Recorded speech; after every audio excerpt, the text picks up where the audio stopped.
All right, it's talk time now. It was a bleak Christmas for some residents of Goska, a village in Jama'a local government area of Nigeria's northwestern state of Kaduna, as unknown gunmen attacked the community on Christmas Eve and Christmas Day, killing at least 6 people.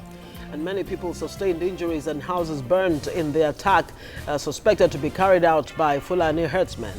The village was attacked despite a 24-hour curfew imposed by the state government on Jama'a, Kora and Zango Kataf local government areas, all in southern Kaduna. Last month, Governor Nasir El-Rufai spoke with the media on the issue. Let's listen to the report. Salient were the issues, and El-Rufai came armed with answers. How much time? He traced the killing and destruction of properties in southern Kaduna to the 2011 general election. Suspects have been arrested. And God save them. If they are convicted, I will sign the death warrant for them to hang. The Kaduna governor condemned the resort to self-help when his government is ensuring that normalcy returns to the area. He said he's aware of people encouraging others to stockpile arms. But he noted that a day is coming when the campaigners would explain their motive. The fact that I look at you, I shake your hands and smile doesn't mean I don't know you're the one.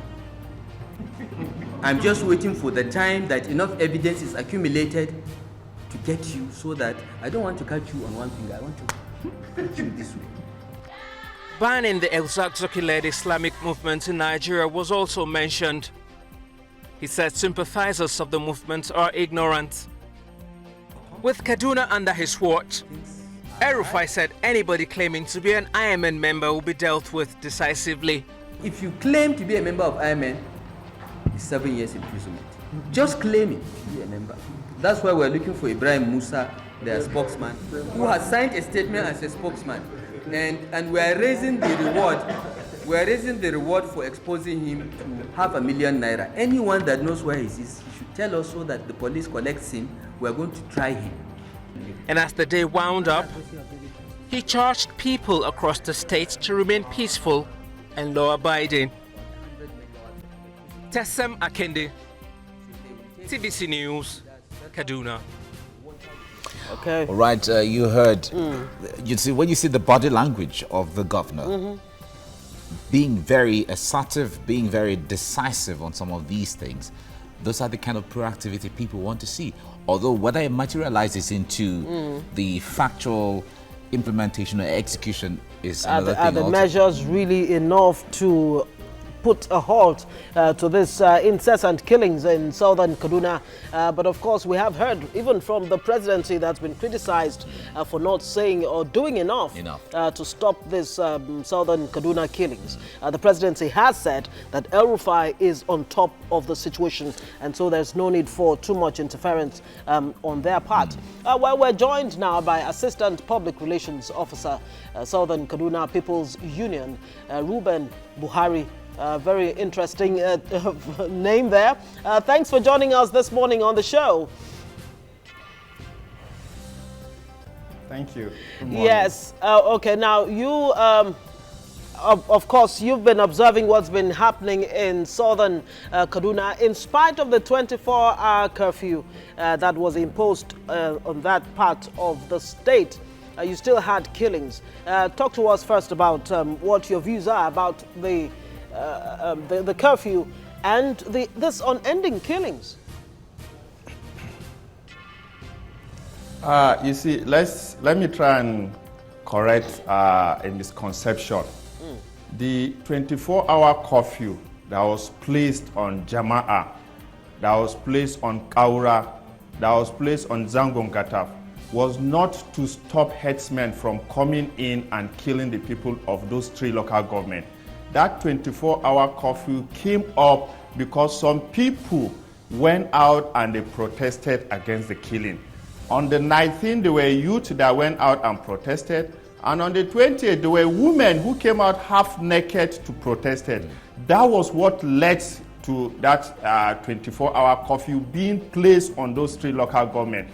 So people are getting the impression that the curfew was there because of the killings that had been taking place. No, it was just because of that protest that happened. And if you looked at it now, A place that is supposedly under a 24-hour curfew. People are not allowed to go in, people are not allowed to come in. But in the night, on the 24th of December, the village of Goska was attacked. Now, if a place is under curfew, people are not allowed to move out. How on earth were herdsmen able to move in and come in and kill for 2 hours? More than 2 hours, they were killing in the village. More than 2 hours. And the distance from Goska to Jama'a, where those security men are, is just about 5 or 6 kilometers. But they were able to kill for more than 2 hours and they left. And it was only when they left that the security now came to the area. So this is a pattern that has been playing out all over villages in southern Kaduna. This latest one simply highlights the fact that the only people that are on top of this situation, because you keep hearing news saying that the government of Kaduna State is on top of the situation, the governor is on top of the situation. I want to tell you categorically that the people that are on top of this situation are the herdsmen. They are killing, they are burning with so much impunity. And up to now, nobody has been able to arrest a single person. All right, so this although is the Ruben, pattern that has been playing out for a very long time in southern Kaduna. All right, Ruben, although we heard the governor said some arrests have been made, but before we go into all that, give us an idea. What is really the motive for this killing? What's the origin of this killings in southern Kaduna now? Yeah, you see, it's unfortunate that the narrative is actually being changed. Because when the governor of Kaduna State, His Excellency Governor Nasir El-Rufai, when he came in, the narrative of the actual reason and the people who are responsible for this killing started being changed. Now they are trying to attribute it to the 2011 post-presidential election crisis that happened. They are saying that there were herdsmen who were killed, and then they went back and they gathered and they prepared and they came back. But I want to tell you that that is a lie. There was nothing like that happened. In 2011, it was a crisis which started in Kaduna Central, and then it now trickles down to southern Kaduna. And after the crisis, a commission of inquiry was set up to look at what happened. In all the submission that was made, there was no single person who made a submission to say that foreign herdsmen were killed in that place. We went through some of the papers. Some of the lawyers who were there, who represented some of the communities, also went through every single memorandum. There was no mention of foreign herdsmen.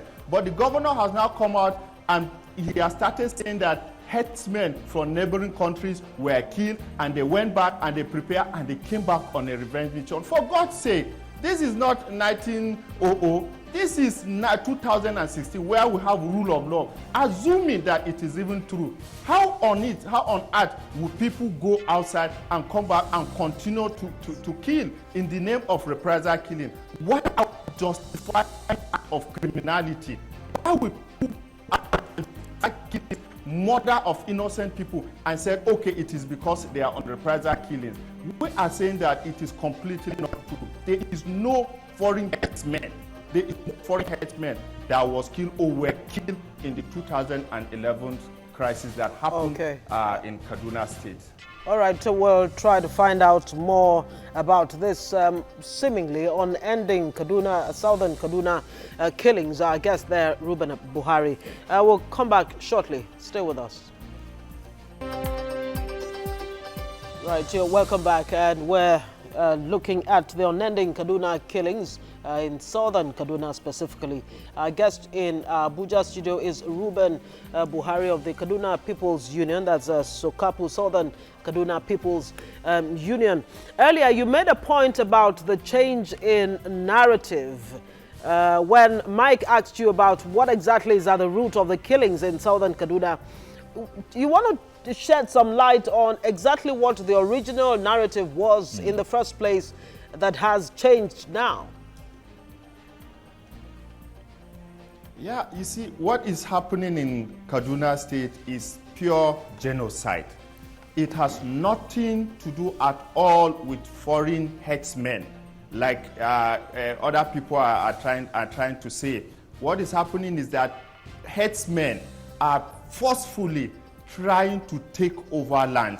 Herdsmen are forcefully trying to change the geographical location of southern Kaduna. They are pushing people from their village. Now, if just look at the way this thing has played out. It started in 2013 with Bondon. It started in 2013 in Kaura local government. In Bondon, we have a situation whereby in one day, 120 people were killed in Bondon ward. That was in 2013. Now it went to other villages in Kaura local government. And then in 2014, it went to Sanga local government. It went through 18 villages in Sanga local government. And then in 2015, it also touched part of Sanga local government. And then it came to Jama'a local government. From 2015 up to 2016, it came to Jama'a local government. And let me tell you, why we said that it's genocide and people are forcefully trying to take over the land in southern Kaduna is that as I am talking to you right now, there are 8 villages in Jama'a local government where people have been driven from their places. Right now, as we are talking to you, there is no single person in that village. Herdsmen have killed, they have gone and they have driven every single person from that village. In Sanga local government, there's a village called Ngwadouda and there's a village called Anjo Maisamari.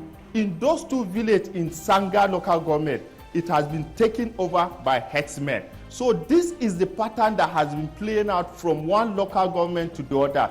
In all these things, in southern Kaduna have been attacked with deaths at over 2,500. Houses have been destroyed. Farmland have been taken over. And let me tell you, one other thing that is unique in it, the herdsmen come in, they kill people in the village, they drive them out, and then they release their cows into those farmlands. You can see cows feeding on the produce that those villages have planted. And nobody is saying anything. For a very long time, this thing has been taking place, and no single person has deemed it fit to come in to see how they can help in sorting out this situation. The only time we had security in southern Kaduna was when people went out to protest when the governor came to Jama'a local government. That was the only time, and then they flooded the 3 local government with security. But for a very long time, we have been crying, bring security to southern Kaduna because people are being killed. Bring security to southern Kaduna. Nobody listened to us. But because of a protest now, we have security. And that's why I keep saying, even the security that they are there simply to ensure that the curfew is not broken. These killings have been going on for some time. Okay. And as it is right now, one would expect, because there's a certain pattern that the herdsmen come in. They all usually come in, from what you have said and from reports we've heard, they always come in through the night, during the nights. Has there been any attempt to the locals coming up with vigilantes to try to keep vigil and keep a watch over the villages? Yeah, we organized ourselves and decided to defend our villages. But ironically, the governor of Kaduna State, His Excellency Malam Nasir El-Rufai, has forbidden anybody to defend himself. Right. He has gone on air not once, not twice, to insist that anybody who makes any attempt to defend himself in southern Kaduna will be arrested. And that is what is there now. Let me tell you, security have gone into people's home to search for arms. You know, we are not saying people should go out there to kill anybody. No. What we are saying is that sit in your house, organize yourself in your village, and sit. Anybody that comes to kill, defend yourself. But I want to tell you that right now, as I'm talking to you, we have over 30 people, 30 youth, who have been arrested. Some are in the police headquarters in Jama. Some have been taken to Kaduna. What is their offense? Their offense is that they organize themselves into a small local vigilante to protect their village, and they were arrested. It's on air. The government has said publicly that anybody who defends himself is going to arrest himself. In fact, even our senator representing our zone issued a statement, and he said everybody should defend himself, and that one became an issue. And the DSS even arrested the senator. Why? Just because he said people should go and defend themselves. So we cannot defend ourselves because the governor said nobody should defend himself. All right, and Ruben, let me take you up on... That is supposed to protect us are not doing.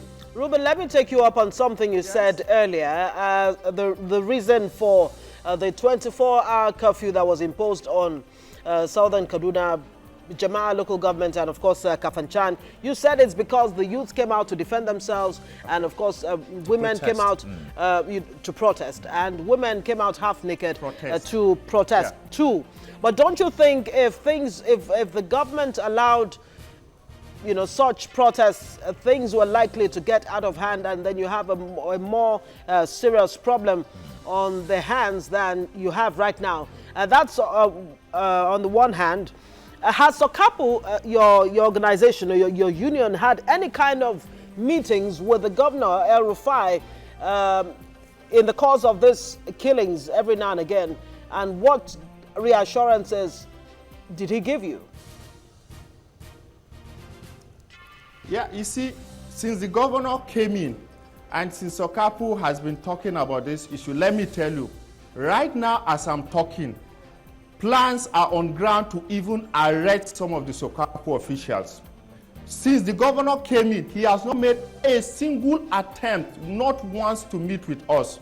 We have written a letter to the deputy governor saying we want to meet. From the deputy governor, we expect him to take us to the governor because the deputy governor is from southern Kaduna, but our letter has not received any attention. The governor has met with some people. The governor has met with even people that are not even from Kaduna State, who have told him that they want to come in and help in ensuring peace. But I want to tell you that the governor has not met with any single official of SOCAPU. He has not. All right. From everything you have said, it's most likely, it seems very evident that you and the governor may not necessarily be on the same page. But has there been any attempt to meet with your namesake, the president, concerning this issue? We know that the House of Reps is about leading a delegation to see the president to try to put an end to this finally. What is SOCAPU doing in that regard in trying to get the attention of the president? Yeah, SOCAPU has actually been working with our members in the House of Reps, and SOCAPU has also been working with our senator representing our zone. We've told them what is actually happening, and some of them are also representatives of the local government where these killings have been happening. And I know they have made a lot of effort to also see how they can meet with the governor, with the president. But if you looked at it, the spokesperson of the president, Femi Adesina, came and he was saying something about the president not wanting to interfere or to say anything on the issue of Southern Kaduna killings, because he brought up the issue of federalism and some other things. So you can see even before attempts has been made, or in the process of attempt being made to meet the president, obstacles are already being created. And let me tell you, the president is a son of Kaduna State. He stays in Kaduna. In fact, I can even say that the president is a guest in Katsina. He stays, he has a house in Kaduna, and even when APC was being formed, the president came to southern Kaduna. So he knows exactly what is happening. He knows about every single thing that is happening in southern Kaduna. We don't even make any serious effort to say we want to see the president, because he knows everything that has been happening. All right. Now, you used the word genocide earlier on when you were talking about this. You referred to the killings in southern Kaduna as genocide. Although we would not concur with that for now, because there has to be a certain qualification. But are you considering the possibility of drawing or dragging the attention of the International Criminal Court to this, because they are the body responsible to checking whether or preventing or ensuring that there's a prosecution in the case of a genocide. Yeah, you see, when I use the word genocide, I use it with all sense of responsibility because I know what it means. And when it comes to the issue of taking this issue outside the shores of this country, we are in the process of so many things. And that is why we have asked our people, every time an attack happens, nobody should touch anybody, dead body. Photograph the body, take time of the time, the attack took place, note the name of the victim, note the sex of the victim, and for every mass grave that people are going to be buried in mass grave, we want the identity of every single person who is going to be put into that mass grave to be recorded and to be kept, because we are working towards so many things on this issue. We've realized that the state government is completely and deliberately not interested in stopping the killings in southern Kaduna. We've realized that even the federal government itself is completely not interested in solving the problem in southern Kaduna. So we have been left to our own devices. Since they said we cannot defend ourselves, what we are doing is to document everything. And at the right time, at the proper time, we are going to explore different channels of bringing redress to this thing. Okay. And every single person who is part of this thing, we are going to ensure that the person pays. All right. Finally, Reuben, what about engagement with traditional institutions, with traditional rulers? I know the governor of Kaduna State, El-Rufai, did visit the emir recently, and he did vow to deal with the people causing mayhem and destruction in Kaduna State there. What are the local leaders doing? Are they doing enough to help out in this situation?